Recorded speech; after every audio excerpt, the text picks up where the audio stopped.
आज हम पढ़ेंगे सिंधु घाटी सभ्यता के माप तोल, लिपि, मोहरे, बंदरगाह। ये 4 टॉपिक पूरे करेंगे। 4 पेज ही नहीं है, पूरे सारे नोट्स है। इससे पहले मैंने आपको उद्योग, व्यापार, कृषि, पशुपालन, सिंचाई के साधन और मन के को उद्योग सारे डिटेल से नेक्स्ट पार्ट में आपको पढ़ाया है। अगर आपने वो पार्ट नहीं देखा तो वो भी देख लेना। यहाँ से प्रश्न कैसे आते हैं वो मैं प्रश्न बता दूँ अभी आपको। जो मैंने पढ़ाया ना वहाँ से भी आए, जो आज पढ़ाऊँगी वो भी कैसे प्रश्न बने हैं। पहला प्रश्न देखोगे तो the roots of ancient India के लेखक कौन थे, पहले ही प्रश्न है। तो इसके अंदर कौन थे, डब्ल्यू फेयर सर्विस। शायद ये प्रश्न अभी नहीं आए तो आ सकता है अब की बार, जबकि ये प्रश्न आया हुआ है। ये सारे प्रश्न आए हुए हैं। कुछ प्रश्न आरएस में आए हुए हैं, कुछ असिस्टेंट प्रोफेसर में आए हुए हैं, कुछ यूजीसी नेट में आए हुए हैं। ये पूर्व एग्जाम की प्रश्न की पेपर है। और हड़प्पा संस्कृति के स्थल और उसकी संबंधित निम्नलिखित युग्मों में से कौन सा सम्मिलित नहीं है हड़प्पा स्थल से संबंधित। तो हड़प्पा संबंधी से स्थल कौन कौन सा जो संबंध है वो नहीं है। तो इसके अंदर है राखी गढ़ी, है ना, ये राजस्थान, ये गलत है। राखी गढ़ी राजस्थान में थोड़ी ना, ये हरियाणा में राखी गढ़ी। बनावली हरियाणा में राइट है। आलमगीर उत्तर प्रदेश, दायमाबाद महाराष्ट्र, ये सब राइट है। तो ये पर इसका आंसर है ना, ये राइट है। उसके बाद है हड़प्पा संस्कृति से निम्नलिखित में से कौन सिंध में अवस्थित है। सिंध में कौन कौन से हैं तो ये आप देख सकते हो पूरा डिटेल से, ये प्रश्न उत्तर है। और आप इसको देखना, ये चंदूड़ो भी पाकिस्तान में है, हड़प्पा, मोहनजोदड़ो, सुरकोटड़ा, ये सब है ना, ये सब है तो पाकिस्तान में, लेकिन ये बता रहे हैं सिंध में कौन कौन से हैं।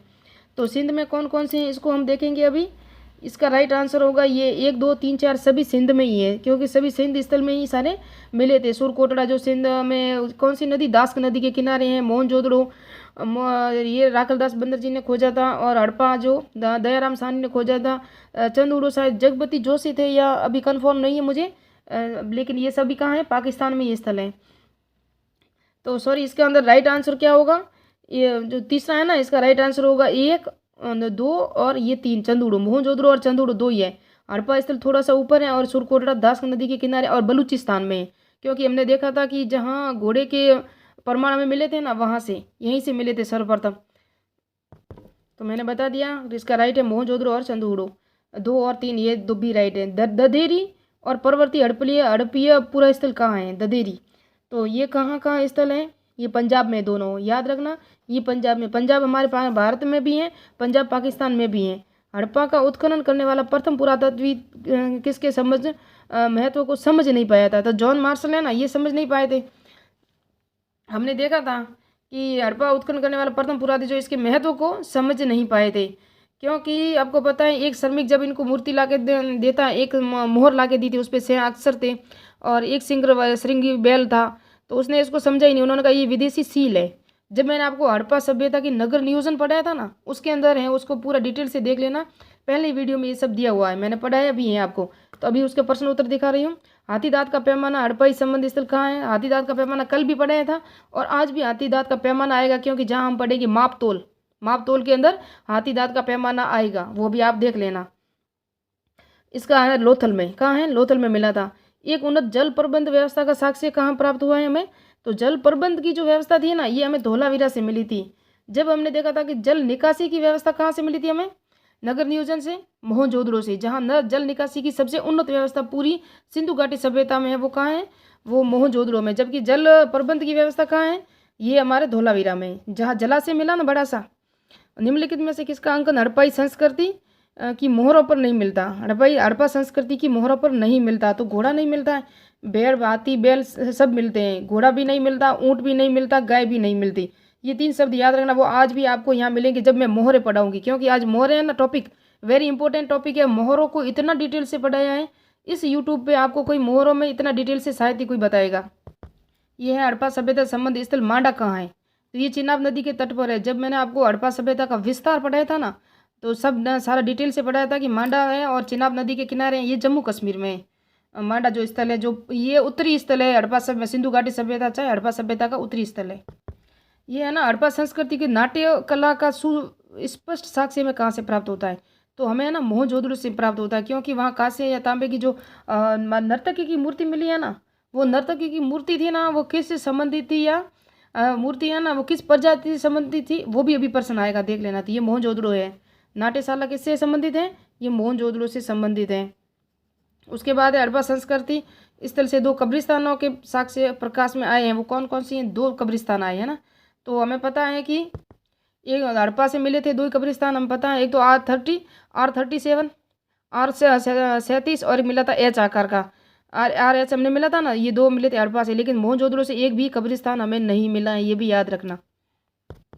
शल्य कहाँ से शल्य चिकित्सा के हमें साक्ष्य मिलते हैं, तो ये तो हमें जो शल्य चिकित्सा है ना, ये लोथल और कालीबंगा से मिलते हैं। कहाँ से? सिंधु घाटी सभ्यता में। लेकिन जो हमें जो ताम्रपाषाण कालीन है ना, या नवपाषाण कालीन, वहाँ हमें ब्रूज होम है ना, ब्रूज होम और गुफ्रकाल जम्मू कश्मीर में स्थित है, वहाँ से हमें शल्य चिकित्सा के भी प्रमाण मिले थे, जो गुप्र काल में जो नवपाषाण काल में आते हैं वो वहाँ से नहीं, सॉरी, ताम्रपाषाण काल में हमें शल्य चिकित्सा के प्रमाण वहाँ मिले थे। और भारत में घोड़े का प्राचीनतम प्रमाण कहाँ मिलता है, ये भी मैंने आपको पढ़ाया हुआ है पूरा का पूरा डिटेल से। और ये कहाँ मिलता है? सुरकोटरा से मिलता है। घोड़े के पालतू होने का कहाँ मिलता है? घोड़े की हड्डियाँ और कहाँ मिलती हैं? दक्षिण में कहाँ मिलती हैं? भारत के दक्षिण भाग में, भारत में कहाँ कहाँ मिलती हैं, पूरा डिटेल से। जब मैंने कल का पाठ अगर नहीं देखा तो पूरा देख लेना। घोड़ा और ऊँट के पूरे प्रमाण सूतकांगेडो और तमिलनाडु में, जब दक्षिणी भारत में भी मिले थे और उत्तर भारत में भी मिले थे, और जहाँ जहाँ मिले थे ताम्रकालीन सभ्यता, वहाँ भी हमें घोड़े के पालतू पक्षी के मिले थे, जहाँ जोरवे संस्कृति से संबंधित था, पूरा डिटेल से बताया था। हड़प्पा संस्कृति में किस प्रकार की मोहरें सर्वाधिक लोकप्रिय थी, तो ये मैंने आज पढ़ा, अभी मोहरें पढ़ाऊंगी ना, अभी पूरा डिटेल से आप देख लेना। ये चौकोर और वर्गाकार मोहरें थी जो हड़प्पा संस्कृति की सर्वाधिक लोकप्रिय मोहरें थी। बाकी गोलाकार भी थी, बेलनाकार भी थी, आयताकार भी मोहरें थी, लेकिन सर्वाधिक जो प्रसिद्ध थी ना वो चौकोर और वर्गाकार थी। मोहरों बेलनाकार मोहरों पे किसका अंकन था, गोलाकार मोहरों पे किसका था, और जहाँ जहाँ हमें मोहरें मिली ना उस पर चित्र किसके अंकित थे, पूरा डिटेल से अभी मोहरें पढ़ाऊंगी, अभी आप देख लेना। तो अभी प्रश्न उत्तर इतना ही बताऊंगी मैं। एक मैंने ये और प्रश्न इंपॉर्टेंट है ना, ये बता दूं कि मोहनजोदड़ो से प्राप्त नर्तकी की मूर्ति निम्न में से किस प्रजाति से संबंधित है, क्योंकि मैंने जब प्रजाति बताई थी ना इसकी, सिंधु घाटी सभ्यता के निर्माता, वहाँ भी पूरा डिटेल से बताया था। ये थे आद्य ऑस्ट्रेलाइड, जिसको द्रविड़ कहते हैं, ये थे। इनका इन्हीं जब प्रजाति से संबंधित थी नर्तकी की मूर्ति। तो ये आप देख सकते हो, ये मैंने सब पढ़ा हुआ है। फारस खाड़ी की प्रकार की मुद्रा कैसी थी, ये भी बताया था। हड़प्पाकालीन एक स्थल है जहाँ फारस की खाड़ी की मुद्रा मिली थी। तो ये लोथल, आज पूरा मुद्रा में हम पढ़ेंगे ना, पूरा डिटेल से बता दूंगी। ये लोथल से मिली थी, फारस की खाड़ी की। बेलनाकार मोहर है कालीबंगा से। तो अभी क्या, मैं प्रश्न उत्तर अगर पूरा करा लूँगी तो आपको वो पॉइंट्स और नोट्स नहीं मिलेंगे। पहले नोट्स ले लो, फिर सिंधु घाटी सभ्यता के पूरे प्रश्न मैं एक ही वीडियो में पूरा कर पाऊंगी, जो पूर्व एग्जाम के आए हुए प्रश्न है ना। तो अभी स्टार्ट करते हैं हम। पहले सिंधु घाटी सभ्यता की जो माप तोल लिपि मोहरे, वेरी इंपॉर्टेंट है, मोहरों को पूरा डिटेल से देखना। और बंदरगाह। सिंधु घाटी सभ्यता की लिपि कैसी थी, पहले हम लिपि पढ़ रहे हैं। सर्वप्रथम लेखन प्रणाली विकसित करने वाले देश कौन से थे? यूनिकॉर्न लिपि थी, सर्वप्रथम लिपि थी। और मेसोपोटामिया के सुमेरियन लोग थे, सुमेरियन लोगों द्वारा ये प्रकाशित में आई। संसार में 4 प्राचीनतम लिपियों में से हड़प्पा लिपि भी शामिल है। इस लिपि का प्राचीनतम नमूना 1853 में कनिगम को मिला था, है ना। मैंने बताया ना, कनिगम को जब वो खुदाई कर रहे थे, आपको अगर आपने नगर निर्माण देखा हो तो पहला ही टॉपिक था वहाँ पूरा डिटेल से यही था। और 400 से अधिक आकृतियाँ मिली थी उसमें। अहमद हसन दानी है ना, ये अहमद हसन दानी के अनुसार 537 अक्षर आकृतियाँ थी, और यहाँ में 400 भी मिलती हैं। और ये कहते हैं ये जो 400 थी ये और कनिगम के अनुसार थी, अहमद हसन दानी के अनुसार 537 अक्षर आकृतियाँ थी इस लिपि में।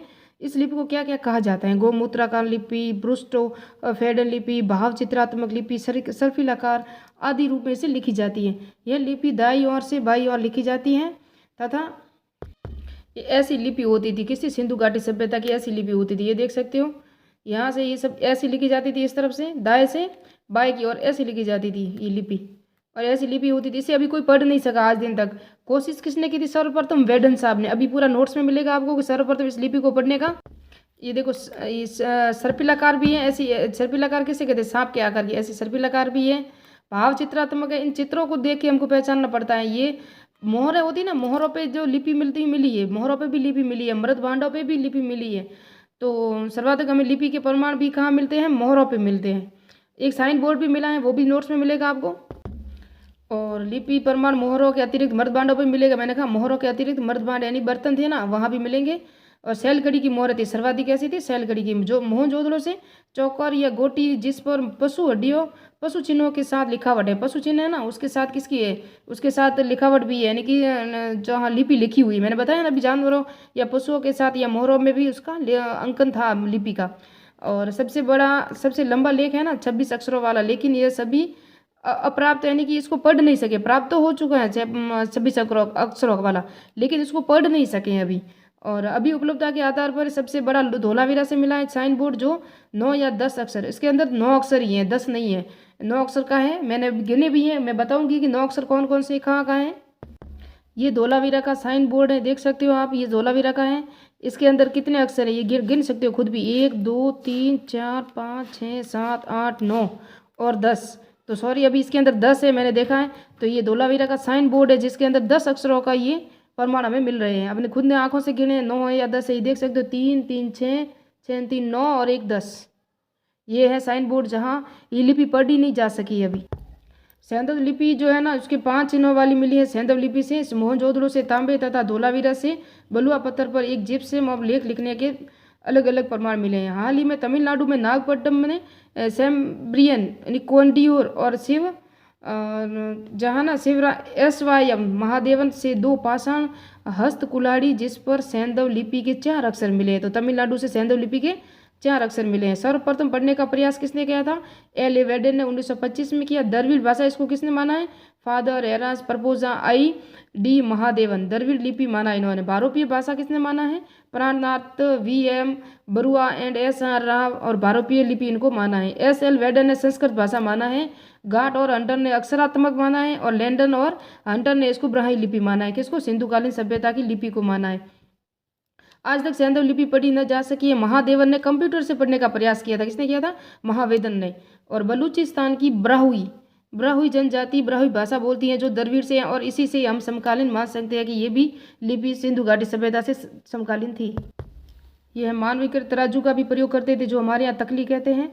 तौल की इकाई 16 के अनुपात में थी, 16 64 160 120 इस तरह चलते थे, और दशमलव प्रणाली पर आधारित थे। इनके बाट मोहनजोदड़ो से सीप का बना पैमाना मिला। मोहनजोदड़ो से सीप का, जिस पर 9 विभाग उत्कीर्ण है। कितने विभाग हैं? 9 विभाग उत्कीर्ण है सीप का पैमाना पे। और लोथल से हाथी दांत का पैमाना स्केल मिली, मैंने अभी आपको बताया था, ये परीक्षा में प्रश्न आया हुआ है। हड़प्पा से एक कांस्य युगीन सलाखा मिली है। मन के बाट और फलक एनसीईआरटी में ये भी टॉपिक दिया हुआ है। और ये कालीबंगा से मिट्टी का पैमाना मिला है, कालीबंगा से। न्यूनतम 12 में समता में न्यूनतम जो समता थी ना, बाट छोटे बाट कौन से थे?